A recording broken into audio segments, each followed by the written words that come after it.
This is A Game, fast acting, long lasting, with no side effects.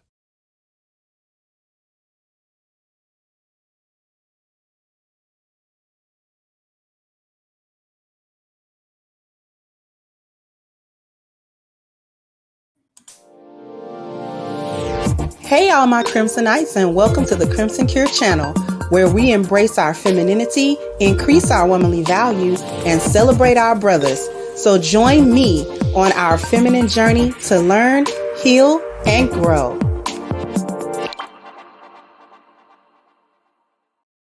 Hey there my Crimsonites, and welcome to the Crimson Cure channel. I am your host, femininity coach, and author, The Crimson Cure, and this is my perspective. I've got something to show you. The video is 3 minutes long. I'm not going to interrupt it, and I just want you to listen. And then we're going to come back, and I'm going to give you my perspective on it. So let me go ahead. Let me pull this up for you. Revelation while I was up here. I actually had it before, but it even was better up here. I got a chance to share with the ladies how James and I went through a storm in our marriage, and the enemy couldn't take us down because he wanted to destroy my marriage. Because the enemy knows, just like God knows, how important we could be to other people if we stay together. The enemy knows that if James and I stay together, we are going to be able to do some things that would really help people. He knows that. He knows the impact we can have, and he did not want that. So he depended on me, the enemy now, depended on me to walk out. Because y'all know I know how to divorce somebody, right? Oh, I know how to do that. I know how to fill out the papers. I know how to keep all my stuff, my job, my car, my place. I know how to keep everything and get child support and keep it moving. He knew I knew how to roll. God was trying to find out. Yeah, I taught you how to do all that. Now I need to know what's your staying power. What do you have in here that would make you stay? What have I taught you, Kim, in all of this? And I had to come to the realization, you know what? It's time to do something different. And it was one of the hardest things I have ever done, because I know how to roll. I just didn't know how to stay. I didn't know how to stay. I felt like you make a promise to me and you break it, I'm out. And I'm not saying I'm all perfect, because God knows I'm not. Ain't no need to be lying to y'all, because God knows. But once I started dealing with my own mess and stopped believing that this man needed to have an S on his chest, I was like, I can do this. And the enemy hated it. So you know what he did? He took my child. You know when he messes with the king, the queen, and he can't destroy them, he's going to come after your kids one way or another. Because one way or another, he wants to destroy the head of the family, that man. He felt like if he took my daughter, that it would crush me and it would crush my man. I'm here to tell you, my child was a blessing to me, and I accept that God took her. That don't mean I'm over it. It doesn't mean I'm over it. It just means that I have accepted it. It doesn't mean that I'm not going to be on the floor crying in 5 minutes. But what it does mean is that I know I got to Okay. So we took a look at that. You heard what she said. I don't have time to run it back. So if you need to hear it again, you're going to have to catch the playback. But I'm going to talk about, this is how Black women destroy Black families. Now you might say, Crimson Cure, what she was talking about having to stay with her husband. She didn't destroy it, but she did talk about how the enemy, as she put it, was depending on her to actually break that family. That she was the one, she was the point of attack where the family could be broken. I'm going to talk about a few things, because a lot of Black women have been deluded on so many things in this world, in this country, in this society that we have grown up in. We've grown up under a system and under a way of thinking and a lost value system that teaches us that we have rights, but it doesn't teach us that other people have rights over us.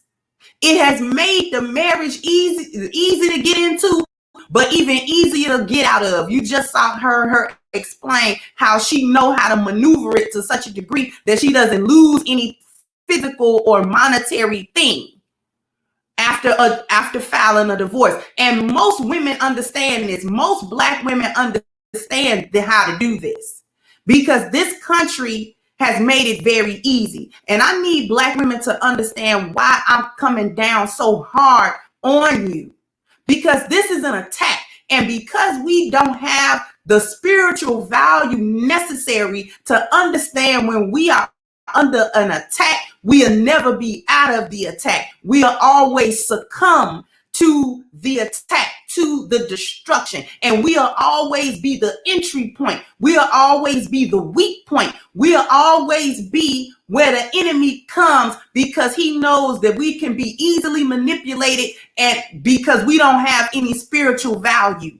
We don't value anything. See, Black women, what you have to understand is what I said before. Other people have rights over you. And a lot of people don't believe that. But we have rights over one another. When you get into a marriage, you have rights over your husband. You got the right to be sheltered. You have the right to have food. You have the right to have clothing. And you have a right to his kindness. That's what you have. But your husband has so many rights over you. How many times do you contravene his right to come to you for physical intimacy and you deny that right? How many times did he have a right to come into that house for peace and you deny that right? How many times, how many children are you birthing with this man and he has a right to dictate how them children grow up and you deny that right? How many times do you contravene and step out on your marriage and cheat when he has a right to you and your physical body and you deny that right? How many times does he have a simple right over you to command you, to request you, to do things? And if those things aren't I can't command you to jump off a bridge and kill yourself. But if he say, okay, I need you to have dinner prepped for a week and you deny that right. See, these are the rights that husbands have over wives, and that you don't understand this stuff because we live under a system that say we're the only ones that have rights. You get into these marriages, and because there's no sanctity, because there's no, you don't view it as a spiritual contract.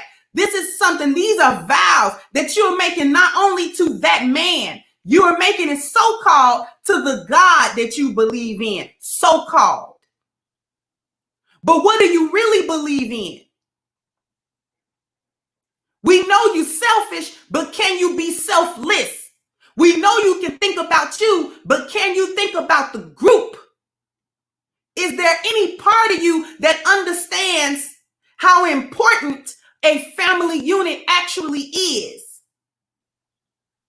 You run around here with these feminist ideas that teach you how to be nothing, how to be useless, how to operate outside of your created function.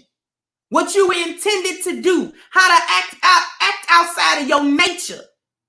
I just went over how you grow up acting outside of your nature. The culture that we live in demands that you do so. But anything that is not acting on its intended purpose is malfunctioning. Anything that you get that is not doing its intended purpose, does not work for its intended purpose, is malfunctioning. And if something is malfunctioning, the first thing that you try to do is fix it. But if it can't be fixed, it can't be corrected, it can't be brought back to its original function and purpose, then it is useless and it's trash to be thrown away and never to be thought of again.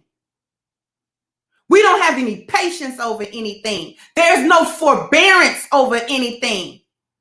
You selfish to the bone, to the core.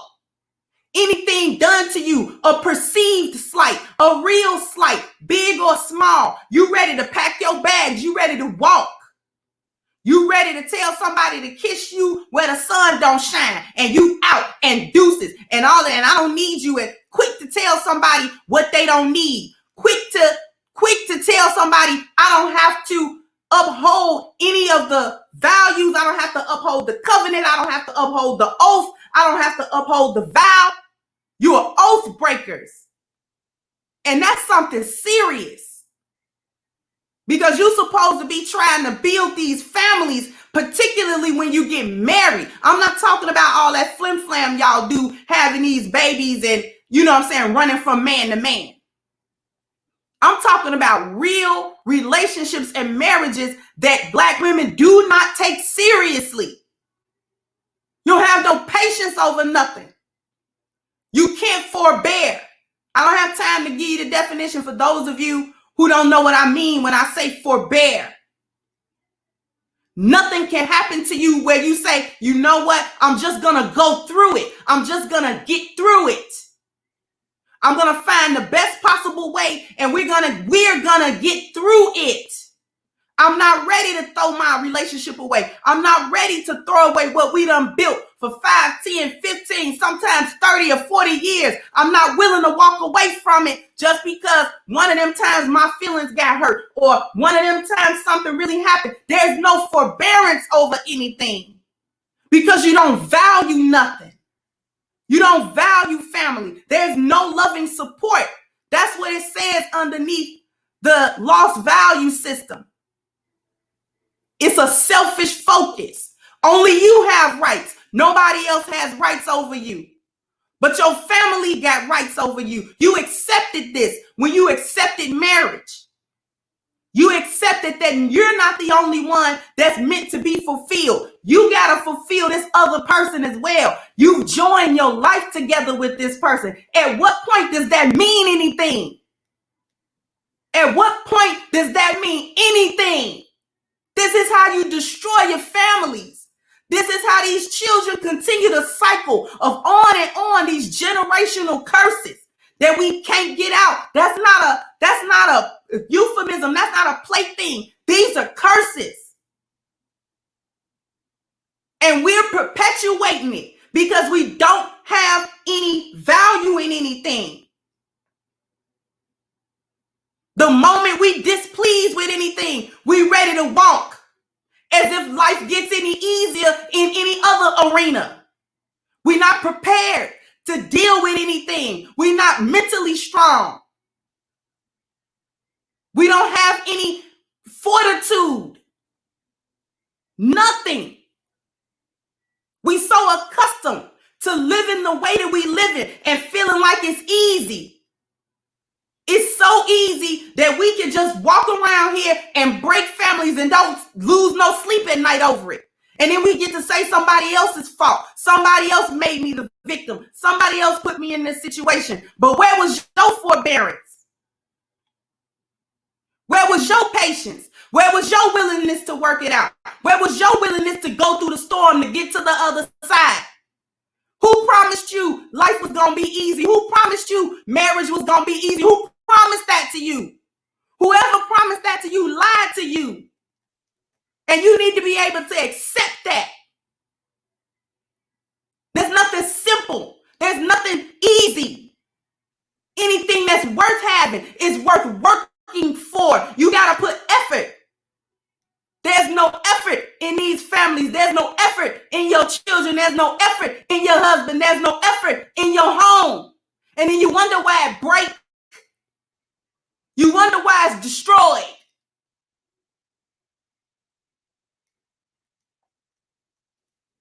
Get back to your function.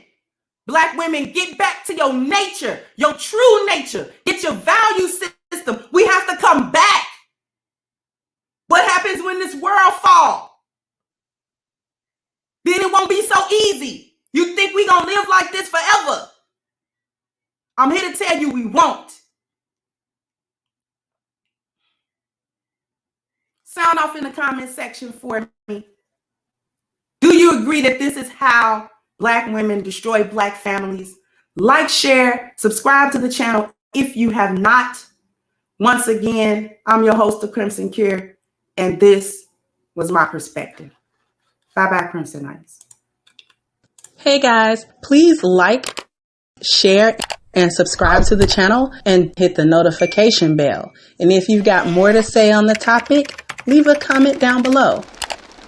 Also, don't forget to support our sponsor who so graciously supports this channel by clicking the description box and the link for A-Game at agameherbal.com. You can go ahead and get a 10% discount off of your next purchase using the code Kendra10. This has been yet another Crimson Cure production, and I'll catch you guys on the next one.